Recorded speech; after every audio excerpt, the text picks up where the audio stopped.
안녕하십니까, 손쌤입니다. 네, 오늘은 28번째 시간을 가지고 여러분들이 설명하려고 하는데요.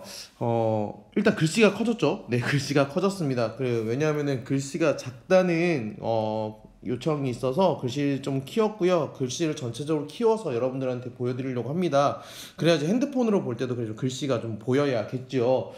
쌤이 핸드폰으로 본다는 거는 생각을 잘 못한 것 같아요. 쌤 설명만 들으면 된다고 생각했는데, 한번 여러분 화면도 크게, 글씨도 크게 쌤 설명하는 것도 잘 한번 듣고 오늘 수업 진행해 보도록 하겠습니다.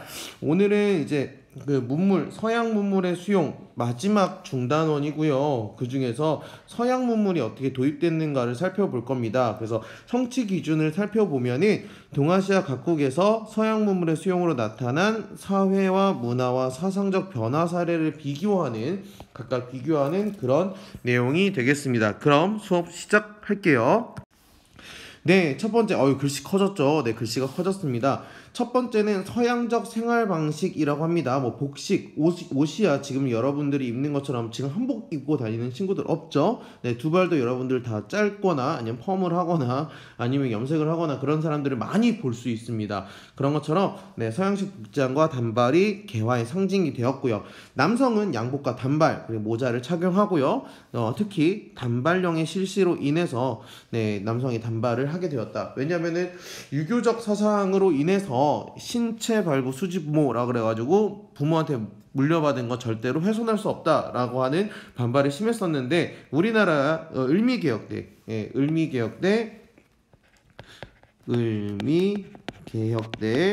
네, 단발령이 실시되더라라고 여러분들 보시면 되겠고요. 여성 또한 양장을 입기 시작했다라고 보시면 되겠습니다. 두 번째로 볼 거는 이제 시계의 사용인데요.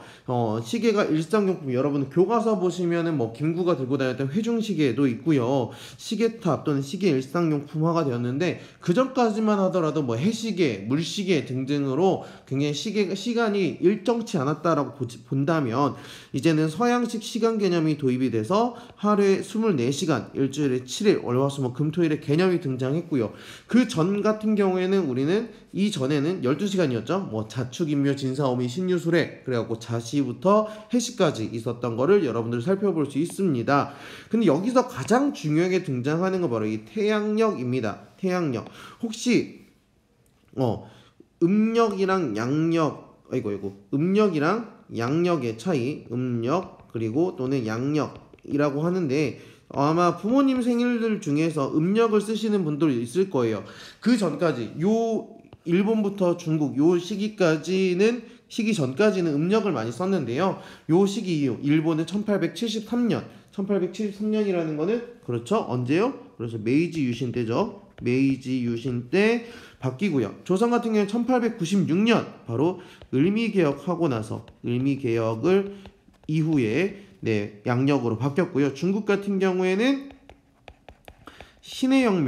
신해혁명을 기준으로 양력이 바뀌었다라는 것들 여러분 하나하나 일본, 조선, 중국을 하나하나 차이점으로 봐주시길 바라겠습니다. 넘어갈게요. 네, 그러면서 두 번째로 볼 수 있는 거 바로 이 도시입니다. 도시. 기존에 있었던 도시들은 그냥 대도시의 역할이라고 볼 수 있는데, 근대 도시라고 하면은 이제 개항장 또는 이제 서양 문물이 많이 들어온 그런 도시라고 볼 수 있습니다. 청나라가 대표적으로는 개항도시는 이제 열강들이 들어오거나 무역이나 경제 성장의 중심지, 여러분들이 알고 있는 중국의 대도시 중에 이 도시 굉장히 서구적으로 되어 있는데, 이것이 바로 상하이입니다. 중국에서 이제 상하이가 가장 번화하고 발전했던 그런 도시로서 보여지는데요. 대표적으로 이런 상하이에 서양인들이 거주하는 조계가 설정이 되어 있습니다. 뭐 여기서부터 여기까지는 뭐 영국 땅, 여기서 저기까지는 미국 땅, 이런 식으로 서양인들이 그 상하이 근대 도시 안에서도 거주할 수 있는 공간, 이것을 조계라고 합니다. 그러니까 서양인이나 서양식 물건들이 유입되는 거죠. 대표적인 개항도시로 상하이가 있다는 거, 영국, 미국, 프랑스 등이 조계를 건설해서 각 지역마다 살고 있더라. 그래서 잠깐 참고로 TMI로 상하이에, 그래서 대한민국의 임시정부도 상하이에 처음에 발을 디뎠었다라는 정도만 여러분들 상하이에 대해서 정리해 두시면 되겠습니다. 넘어갈게요. 네, 두 번째는 일본입니다. 일본도 개항장 중심으로 거류지를 건설하죠. 처음에 이제 시모다 하코다테가 시작됐는데 요거는 왜 그랬다? 우리 기억해야죠. 무슨 조약? 미일 화친조약. 수호통상조약은 이거보다 더 많죠. 미일 화친조약으로 인해서 시모다와 하코다테가 시작이 되고 대표적인 도시가 바로 이 요코하마입니다.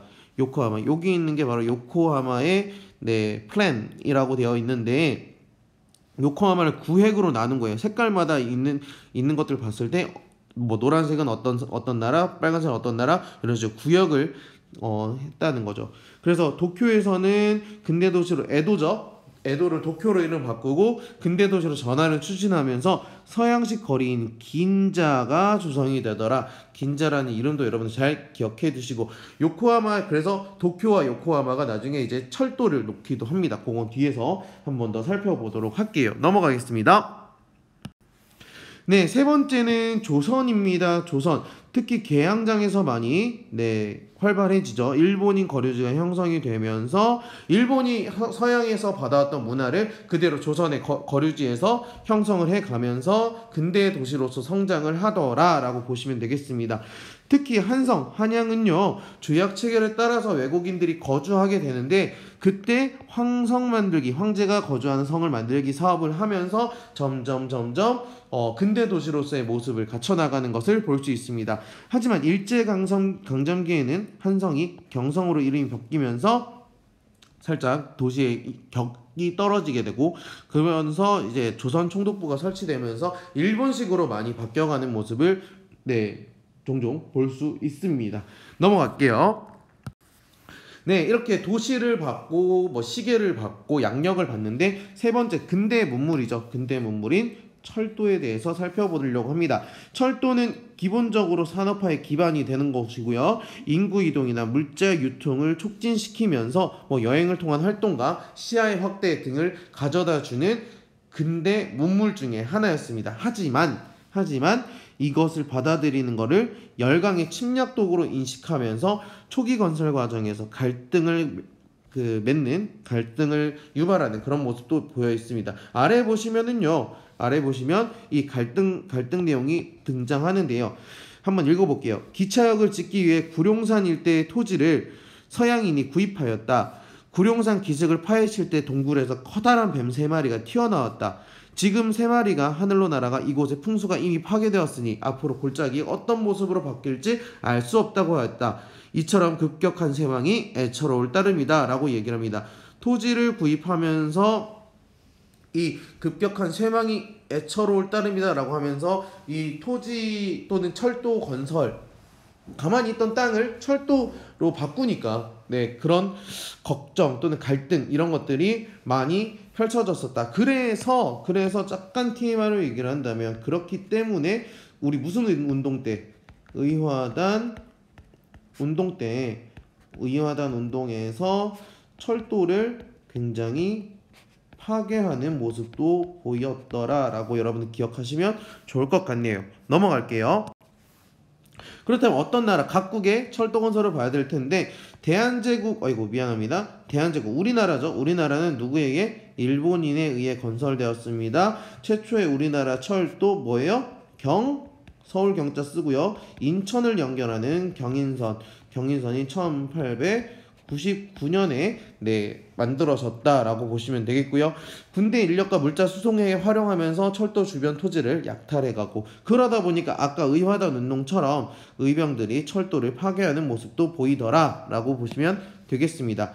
청 같은 경우에는 열강의 군사적, 경제적 침탈 또는 크리스토 전파, 풍수 문제 등을 우려해서 부정적으로 이야기를 합니다.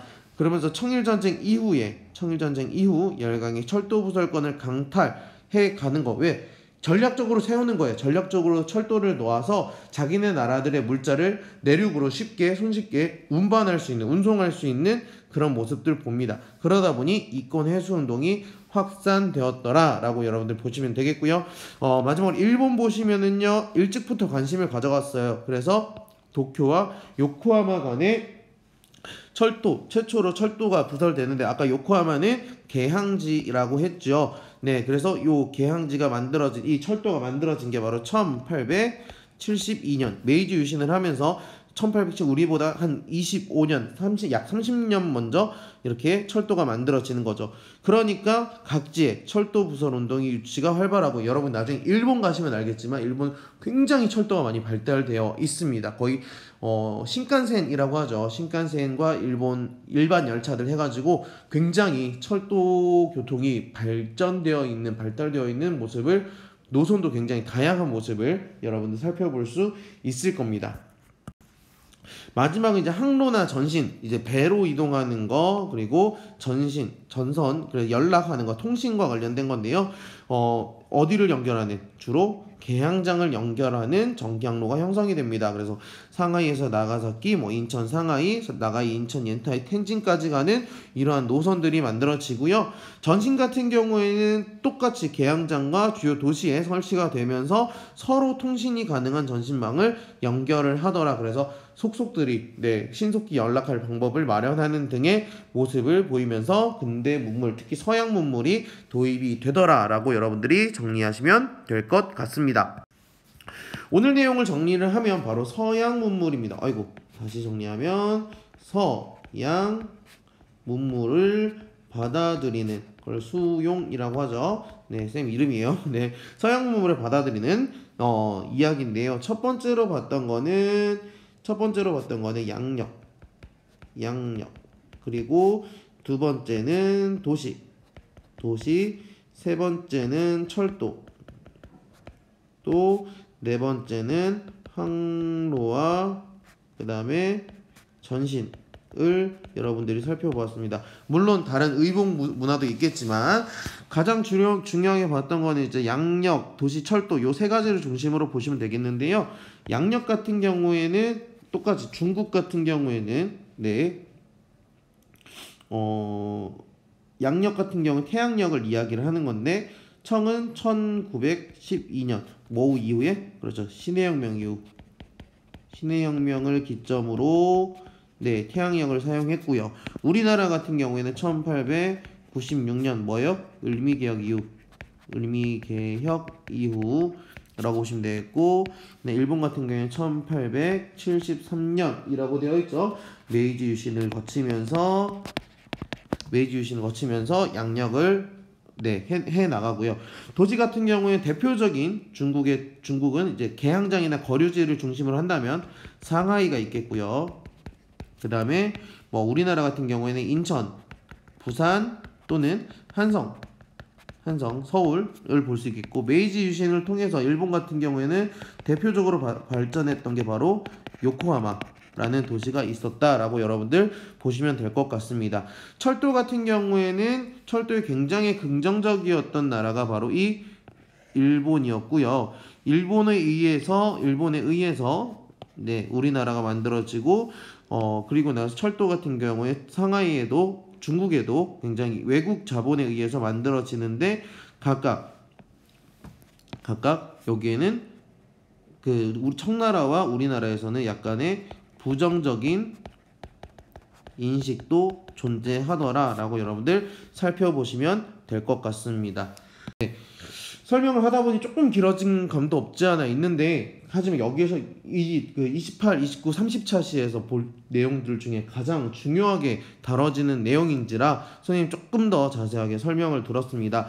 여러분들 지금 영상을 보셨다면 그냥 쉬지 마시고 29차시도 30차시까지 같이 정리해서 4단원을 마무리해 주시길 바라겠습니다. 아시겠죠? 고생하셨고요. 오늘 수업 여기까지 할게요. 안녕.